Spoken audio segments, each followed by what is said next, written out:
રાજ્યમાં ફરી તાપમાનનો પારો ગગડ્યો છે। કંડલામાં સૌથી ઓછું તાપમાન 10.4 ડિગ્રી તાપમાન નોંધાયું છે। નલિયામાં 14.8 ડિગ્રી, અમરેલીમાં 15.8 ડિગ્રી તાપમાન, રાજકોટમાં 16.2, વડોદરામાં 16.6 ડિગ્રી તાપમાન, ભુજમાં 16.8 ડિગ્રી અને અમદાવાદમાં 17.5 ડિગ્રી તાપમાન નોંધાયું છે।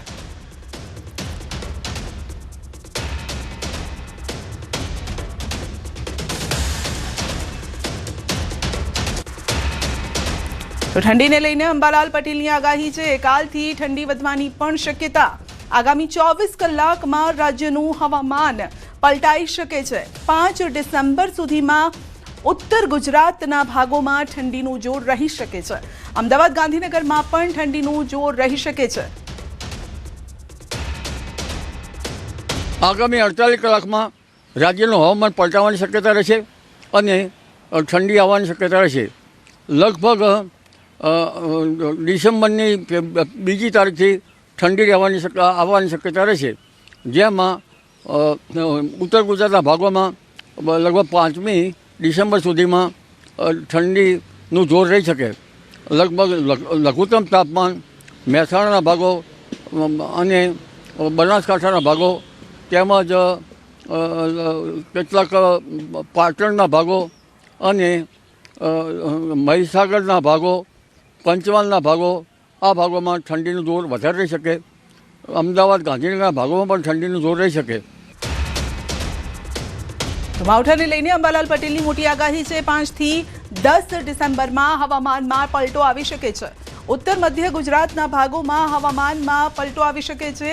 છાંટા અને વાદળછાયું વાતાવરણ રહી શકે છે। 10 તારીખ સુધીમાં અસર વધુ રહી શકે છે। બંગાળ ઉપસાગરમાં 18 થી 24 ડિસેમ્બર વચ્ચે ડીપ ડિપ્રેશન બનવાની શક્યતા છે।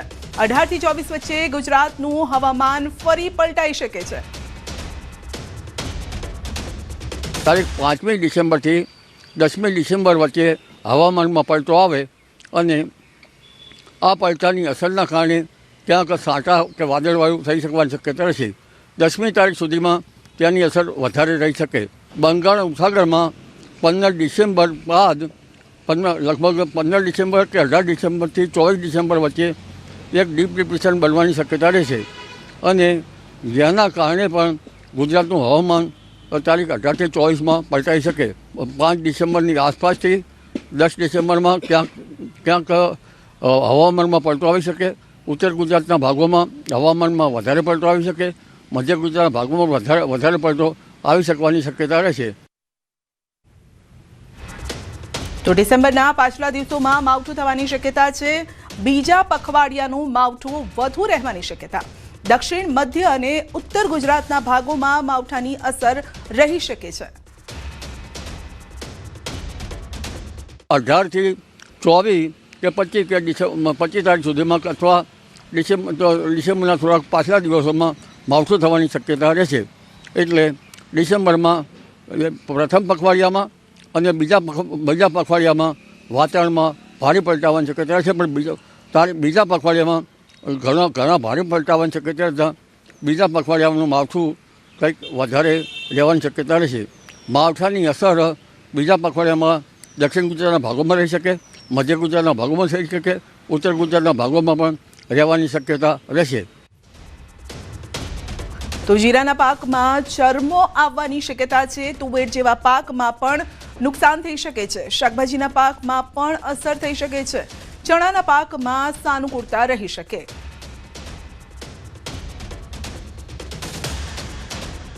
જીરા જેવો પાક જે છે એમાં ચરમો આવવાની શક્યતા રહે। તુવર જેવા પાકમાં પણ ક્યારેક નુકસાન થઈ શકવાની શક્યતા રહે। શાકભાજીના પાકમાં પણ ક્યાંક અસર થઈ શકે, પરંતુ ખાસ કરીને ચણા જેવા પાકોમાં જો માવઠાનું પાણી સારું છે તો ચણા જેવા પાકોમાં હમણાં વાવેતર કરેલામાં તેમાં સાનુકૂળતા રહી શકે। કપાસના પાકો પર કદાચ વિષમ હવામાનની વિપરીત અસરના કારણે ખાખરી આવી શકવાની શક્યતા રહેશે। વિષમ હવામાનની વિપરીત અસર ડિસેમ્બરમાં થાય તો ખેડૂત ભાઈઓએ લગભગ મસાલાના પાકોમાં અને અન્ય પાકમાં પાક સંરક્ષણના પગલાં લેવા સારા રહે। સોના ચાંદીમાં ધરખમ ભાવ વધારો. આજે સોનું 1,35,000 ને પાર પહોંચ્યું છે. 1,35,700 ભાવ ચાંદી, 1,83,500 ભાવ. રોકાણકારો માટે ખુશખુશાલ. તો અત્યારે જે ભાવ છે તે પણ વધી રહ્યા છે. એક તરફ લગ્નગાળાની સિઝન છે, પ્રસંગો અત્યારે લોકો ઘરે લઈને બેઠા છે ને તેવામાં લગ્નની સિઝનમાં સોનાનો ભાવ અત્યારે પહોંચ્યો છે 1,35,000 ને પાર. તો સોના ચાંદીના ભાવમાં અત્યારે આપ જોઈ શકો છો કે સોનાનો ભાવ 1,35,000 અને ચાંદીનો ભાવ પણ 1,83,500 છે. તો હાલ લગ્નસરાની સિઝન ચાલી રહી છે અને સોનાનો સુવર્ણ ભાવ તો ભાવ આસમાને પહોંચતા લોકોની ખરીદી પણ ઘટી રહી છે. કારણ કે એક તરફ લગ્નસરાની સિઝન છે અને આ સિઝનમાં લોકોએ મુહૂર્ત સાચવવા પણ, પ્રસંગ સાચવવા પણ, પરંપરાગત રીતે જે લેવડ દેવડ થતી હોય એ રીતે પણ લોકોએ સોનું ચાંદી આપવું પડતું હોય છે. તો અત્યારે ફક્ત એટલા જ સોના ચાંદીની લોકો ખરીદી કરી રહ્યા છે. ઘણા લોકોએ પહેલેથી જ ખરીદી કરી લીધી હતી અને જે પ્રસંગ સાચવવાના છે એ પણ થોડી કટોતી કરી રહ્યા છે, કાં તો પછી જૂનું સોનું આપી અને નવું સોનું ખરીદી રહ્યા છે, જેથી વધારાનો બોજો તેમના પર ન આવે. તો આ રીતે અલગ અલગ ઉપાયો થકી પોતાનો પ્રસંગ લોકો સાચવી રહ્યા છે. કારણ કે ભાવ અત્યારે આસમાને પહોંચ્યા છે. લગ્નસરાની સિઝન. તો સોના અને ચાંદીમાં ધરખમ વધારો અત્યારે જોવા મળી રહ્યો છે. જોકે ઘણા લોકોએ પહેલેથી જ સોનું ખરીદી લીધું હતું અને જે અન્ય લોકો છે એ પણ અત્યારે સોના ચાંદીમાં કટોતી કરી રહ્યા છે. ઘણા લોકો જૂનું સોનું આપી અને નવું સોનું ખરીદી રહ્યા છે. તો ઘણા જ્વેલર્સ પણ જ્યારે આ પ્રકારની સિઝન હોય છે, ખાસ કરીને દિવાળીની સિઝન હોય અને લગ્નસરાની સિઝન હોય ત્યારે અમુક સ્કીમ પણ આપતા હોય છે, સ્કીમ રાખતા હોય છે, જેથી ગ્રાહકો આકર્ષાય.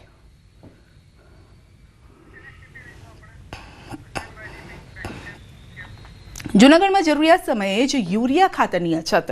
ખાતર લેવા માટે વહેલી સવારથી ખેડૂતો લાઇનમાં છે. જરૂરિયાત મુજબની થેલીઓ ન મળતી હોવાની રાવ છે.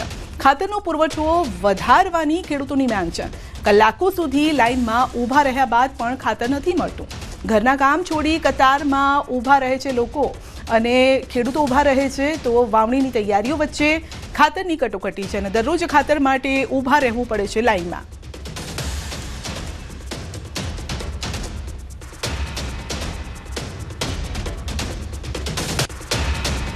મારી પાસે 12 વીઘા જમીન છે અને મારે 15 થેલી ખાતર જોઈએ છે અને 3 થેલી ખાતર માટે અમે રોજ લાઈનમાં ઊભીએ છીએ અને લાઈનમાં વારો આવવાનું થાય તો ખાતર પૂરું થઈ જાય છે.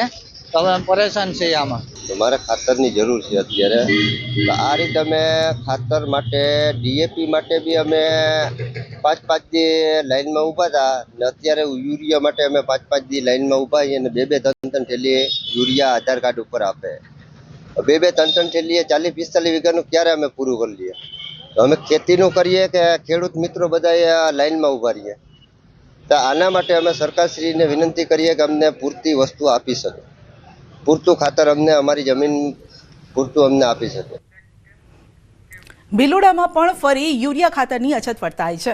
ખેડૂતો વહેલી સવારથી જ ખાતર લેવા લાઇનમાં ઊભા છે. એગ્રો બિઝનેસ સેન્ટરના ડેપો આગળ ખાતર માટે લોકો વલખા મારી રહ્યા છે. ખાતર લેવા માટે મહિલાઓ પણ કતારમાં જોડાય છે અને સતત ત્રીજા દિવસે ખાતરની તંગીથી ખેડૂતો પરેશાન છે. પૂરતા પ્રમાણમાં ખાતર ન મળતા ખેડૂતોને હાલાકી ભોગવવાનો વારો આવ્યો છે. વાવેતરના સમયે ખાતરની અછતથી ખેડૂતોને મુશ્કેલી. જરૂરિયાત મુજબ નથી મળતું યુરિયા ખાતર. અમારે સવારે 7 વાગ્યાથી આવેલા છે ખાતર લેવા, પણ ખાતર અમને મળતું નથી. અમારે 4 થેલીનું ખાતર જોઈએ પણ 3 થેલી આપું છે. હવે એને અઠવાડિયાથી મોકરાળામાં ખાતર મળતું નથી. અમારે સવારની 6 વાગ્યાની આવેલી છું તો અમારા ગામે ત્યાં ખાતર મળતું નથી અને અમે ત્યાં અહીંયા લાઈનમાં ઊભા છીએ. ભિલોડા ખાતે આવ્યા છે તો અમારા ગામમાં ખાતર મળે તેવી માંગ છે મારી. રાજકોટમાં જન્મ મરણના દાખલા માટે લાંબી કતાર લાગી છે. જન્મ મરણ નોંધણી શાખામાં અરજદારોની ભીડ. અધિકારીઓ BLOની કામગીરી સોંપાતા હાલાકી છે. તો અધિકારીઓને બીએલઓની કામગીરી સોંપાઈ છે, જેના કારણે પૂરતો સ્ટાફ નથી અને સ્ટાફ ન હોવાના કારણે જે લોકો પોતાના કામ કરાવવા માટે આવી રહ્યા છે, જન્મ મરણના દાખલા કઢાવવા માટે તેઓએ લાઇનમાં ઊભા રહેવું પડે છે. તો નંબર પણ નથી આવતો અને નંબર આવે ત્યાં સુધીમાં સમય પણ પૂરો થઈ જતો હોય છે. તો અલગ અલગ આપ જોઈ શકો છો, રાજ્યમાં અત્યારે રાજ્યના લોકો લાઇનમાં ઊભા છે.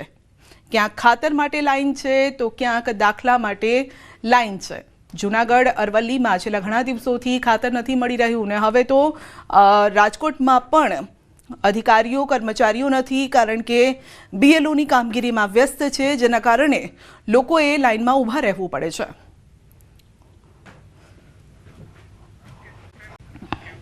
દાહોદ લીંબડી ફ્યુઝન ફાઇનાન્સ કંપનીમાં ચોરીની ઘટના.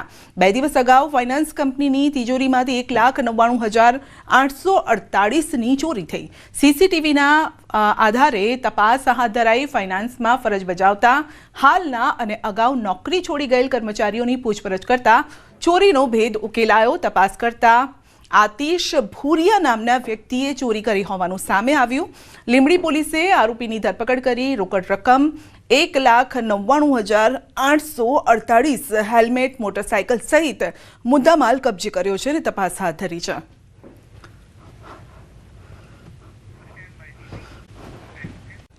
છોટાઉદેપુરમાં પાણીજન્ય રોગોએ માથું ઊંચક્યું છે. સિવિલ હોસ્પિટલમાં દર્દીઓની સંખ્યામાં વધારો થયો છે.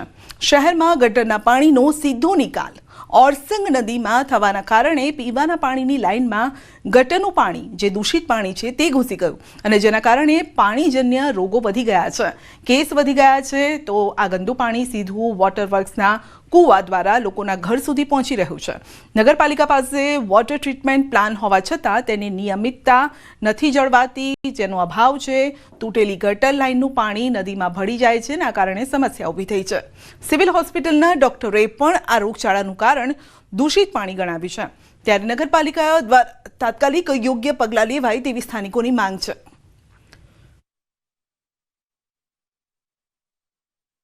જેના કારણે આ જે દૂષિત પાણી જે થોડું ઘણું પણ કુદરતી રીતે ફિલ્ટર થઈને મળતું હતું, આજે એ જ પાણી સીધું વોટર હાઉસના કૂવાઓમાં ઉતરે છે અને જે સીધું મતલબ નલિકાઓ મારફત લોકોના મતલબ ઘરોમાં પહોંચે છે, લોકોના પેટમાં પહોંચે છે અને આ દૂષિત પાણી લોકોને બીમાર કરી રહ્યું છે. પાણીજન્ય રોગો થઈ રહ્યા છે, જે ખરેખર ચોમાસાની અંદર થતા હોય છે અને આજે શિયાળાની અંદર આ રોગો દેખાઈ રહ્યા છે. અને ડોક્ટરે બી એવું કહે છે કે આ પાણીના લીધે આ રોગો થયેલા છે. નગરપાલિકાએ નગરની જનતાને સ્વચ્છ પાણી પૂરું આપવું જોઈએ એવી અમારી લાગણી અને માગણી છે. છેલ્લા 20 દિવસની અંદર અમારે ત્યાં 120 જેવા પેશન્ટો આના પોઝિટિવ આવ્યા છે. ગંદુ પાણી પીવાથી, ગંદુ ખાવાનું ખાવાથી. જોઈ 4 રસ્તા નજીક આવેલા સુભાષ સોસાયટીમાં મોડી સાંજે ફાયરિંગનો બનાવ બન્યો હતો. પતિ પત્નીના ઝઘડામાં પિયર આવી ગયેલી પત્નીથી રોષે ભરાઈને રાહુલ સોની નામના વ્યક્તિએ 6 જેટલું ફાયરિંગ કર્યું હતું. 6 રાઉન્ડ ફાયરિંગ કર્યું અને ઉલ્લેખનીય છે કે પતિ રાહુલ સાથે ઝઘડા બાદ પત્ની સુભાષ સોસાયટી સ્થિત પોતાના પિતાના ઘરે આવી ગઈ હતી અને જેને લઈ ઉશ્કેરાયેલા પતિએ ઘરે આવી અને હવામાં ફાયરિંગ કર્યું. મળતી માહિતી અનુસાર 12 બોરની રાઇફલ રિવોલ્વરથી 6 જેટલા રાઉન્ડ હવામાં ફાયરિંગ કરવામાં આવ્યું અને હાલ પોલીસે ફાયરિંગ કરનાર રાહુલ સોનીને રાઉન્ડ અપ કરી બનાવ સ્થળેથી 12 બોરની રાઇફલ રિવોલ્વર કબજે કરી છે. તો કાયદેસર કાર્યવાહી હાથ ધરી છે અને આરોપી ગુનાહિત ઇતિહાસ ધરાવતો હોવાનું પોલીસ તપાસમાં સામે આવ્યું. વર્ષ 2018માં અમદાવાદ ખાતે વિવિધ પોલીસ સ્ટેશનમાં ગુના પણ નોંધાયેલા છે. આરોપી રાહુલ કેફી પીણું પીધેલી હાલતમાં મળી આવ્યો.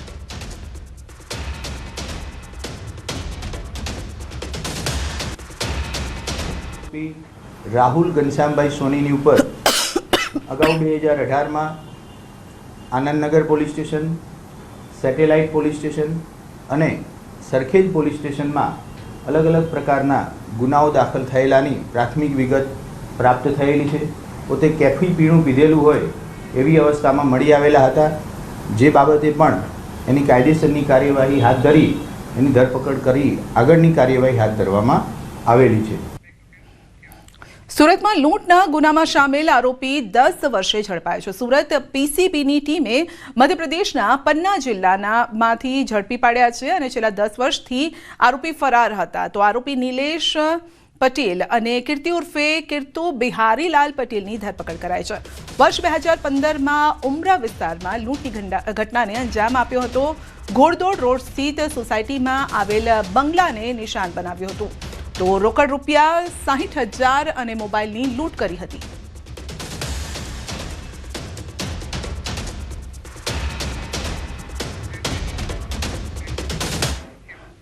સુરતમાં કાપડ ચીટિંગ કેસના આરોપીની ધરપકડ. છેતરપિંડીના ગુનામાં 9 વર્ષથી ફરાર હતો આરોપી સુશીલ કુમાર મહાપ્રસાદ જોશીની ધરપકડ. તો વર્ષ 2016માં 2.8 કરોડની કરી હતી છેતરપિંડી. ટેક્સટાઇલ માર્કેટના વેપારી પાસેથી ઉધારમાં માલ ખરીદી છેતરપિંડી કરી હતી.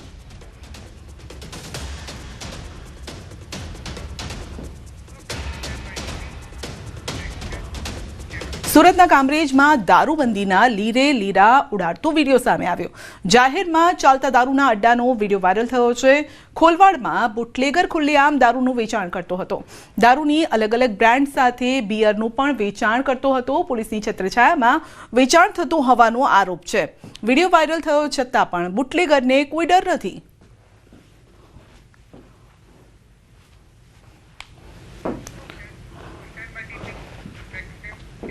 સુરેન્દ્રનગરમાં ભૂમાફિયાઓ બેફામ છે. ગેરકાયદેસર સાદી રેતીનું વહન કરતા 8 ડમ્પર ઝડપાયા છે. ઓવરલોડ અને રોયલ્ટી પાસ વગરના ડમ્પર ઝડપાયા છે. ચોટીલા ડેપ્યુટી કલેક્ટર અને તેમની ટીમે કાર્યવાહી કરી છે. ચોટીલા જસદણ હાઈવે પરથી ગેરકાયદેસર રેતી લઈ જતા ડમ્પર પકડી પડાયા છે. 8 ડમ્પર સહિત 3.22 કરોડનો મુદ્દામાલ પણ જપ્ત કરાયો છે અને ચોટીલા મામલતદાર કચેરી ખાતે સીઝ કરાયો છે. ગેરકાયદેસર ખનીજ સંપત્તિનું વહન કરતા ભૂમાફિયાઓમાં ફફડાટ છે.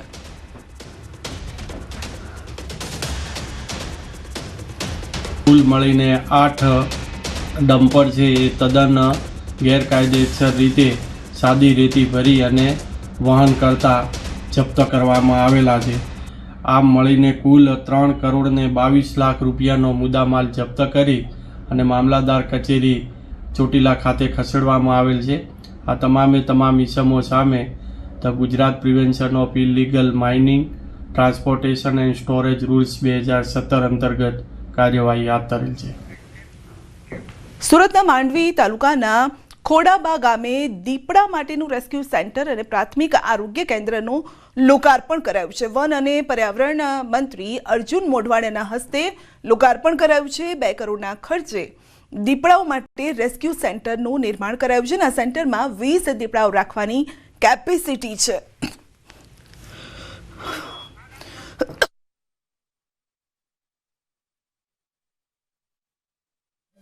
ત્યાં દીપડા માટેના રેસ્ક્યુ સેન્ટરનું આજે ઓપનિંગ કર્યું. આ વિસ્તારની અંદર છેલ્લા ઘણા વર્ષોમાં દીપડાની સંખ્યા વધી છે ને એમાંથી અમુક દીપડાઓ જે છે એ માનવ વસ્તી સાથે સંઘર્ષમાં હોવાથી એ થોડા વાયોલન્ટ થયેલા છે. તો આવા દીપડાઓને અલગ કરીને એમને આ રેસ્ક્યુ સેન્ટરમાં રાખવામાં આવશે. અહીંયાના જે 3 ડિસ્ટ્રિક્ટ છે જેમાં કુલ મળીને 250 જેટલા દીપડાઓ છે. એને રેસ્ક્યુની ક્યારે પણ જરૂર પડે તો એ સુવિધા કામ લાગશે. આ સુવિધામાં અત્યારે 5 કેજીસ છે જેમાં 5 થી 15 દીપડાઓ રાખી શકાય. સાથે સાથે ડોક્ટર રૂમ છે, ફીડિંગ રૂમ છે અને પોસ્ટમોર્ટમ રૂમ છે. અને ભવિષ્યમાં એમાં વધારે એની કેપેસિટી વધારી શકાય એવી યોજનાઓ પણ છે. સાથે અહીંયા એક ક્વિક રિસ્પોન્સ સેન્ટર પણ ઊભું કરવામાં આવ્યું છે. ગુજરાતના લિસ્ટેડ બુટલેગર ધીરેન કારિયાના જૂનાગઢમાં પોસ્ટર લાગ્યા છે. શહેરના જુદા જુદા વિસ્તારમાં પોલીસે ધીરેન કારિયાના પોસ્ટર લગાવ્યા છે. પોલીસે ધીરેન કારિયાને વોન્ટેડ જાહેર કર્યો છે. એપ્રિલ 2025માં સી ડિવિઝન પોલીસ સ્ટેશનમાં ધીરેન અને તેના સાગરીતો વિરુદ્ધ ગુનો નોંધાયો હતો. પ્રોહિબિશન, ડુપ્લિકેટ પાસપોર્ટ બનાવવા, મારામારી, એટ્રોસિટી સહિતના અનેક ગુના નોંધાયેલા છે. રાજકોટની ગુસ્સીટોક સ્પેશિયલ કોર્ટે BNSની કલમ હેઠળ ધરપકડ વોરંટ જાહેર કર્યું અને આરોપી ધીરેન કારિયા ઘણા સમયથી પોલીસ પકડથી દૂર છે. ધીરેન કારિયાની માહિતી આપવા પોલીસે અપીલ કરી છે. માહિતી આપનારનું નામ પણ ગુપ્ત રાખવા પોલીસે ખાતરી આપી છે. જોકે બુટલેગર ધીરેન કારિયા 30 દિવસની અંદર હાજર નહીં થાય તો તેની મિલકત જપ્ત કરવાની કાર્યવાહી કરાશે. 30 દિવસના સમયગાળા દરમિયાન જો આરોપી મળી ના આવે તો આગળના સ્ટેજે કલમ 85 મુજબનું જે પ્રોસિજર છે તે કરવામાં આવશે, જેમાં નામદાર કોર્ટમાં રિપોર્ટ કરી અને તેની જે પણ પ્રોપર્ટી છે તે સીઝ કરવાનો નામદાર કોર્ટ છે હુકમ કરી શકે છે. જે વોરંટ ઇસ્યુ થયેલા છે તે અંતર્ગત પોસ્ટરો બનાવી અને અલગ અલગ જગ્યાએ છે એની બોળી પ્રસિદ્ધિ થાય તે માટે પબ્લિશ કરવામાં આવેલા છે.